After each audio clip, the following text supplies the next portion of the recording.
My ex dumped me and then asked me for $4,000. My ex and I were together for over a year. Things started well. We traveled, made future plans, talked about marriage and kids. I even moved out of state to live with him. Then we signed a lease together on a second apartment in another state that we hadn't yet moved into. I loved him and genuinely believed we were building something real. I'll be honest, I wasn't perfect. The relationship was stressful, and I wasn't always at my best. But looking back, I think a lot of that was a response to an environment where I never quite felt safe or settled. He could be warm and loving one minute, and then something would shift completely out of nowhere. The whiplash was constant, and I found myself walking on eggshells without fully realizing it. He broke up with me once before due to a reaction I had to something he caused. Afterward, I told him clearly, "This is my line. If this ever happens again, that's it." He heard me. He understood. Things seemed okay. Then a few weeks ago, it happened again. Out of nowhere. I asked him a simple question about a social media video, and he responded by breaking up with me and telling me I was unfit to be a mother. I was completely blindsided.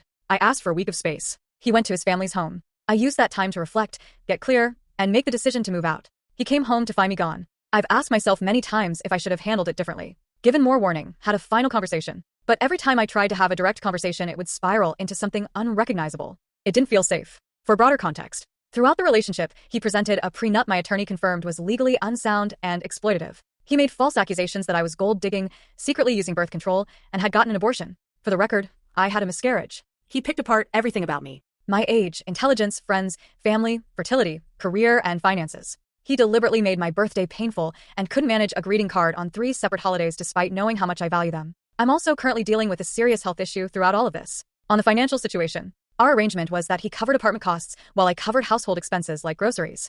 He personally put down the full deposit and first month on the new apartment. We never moved in. The lease has already been settled with a real estate agent. She kept a portion to cover her commission and returned $1,000 to him. He didn't have to move anywhere or do anything. He stayed in our current place. What he's now sending me is a personal $4,000 Apple Cash request asking me to reimburse him for money he chose to put down under our agreed financial arrangement on a lease for a relationship he chose to end. I've blocked him. It feels peaceful, but I'm still asking myself if I did the right thing. AITA for leaving the way I did? And am I wrong to refuse the $4,000?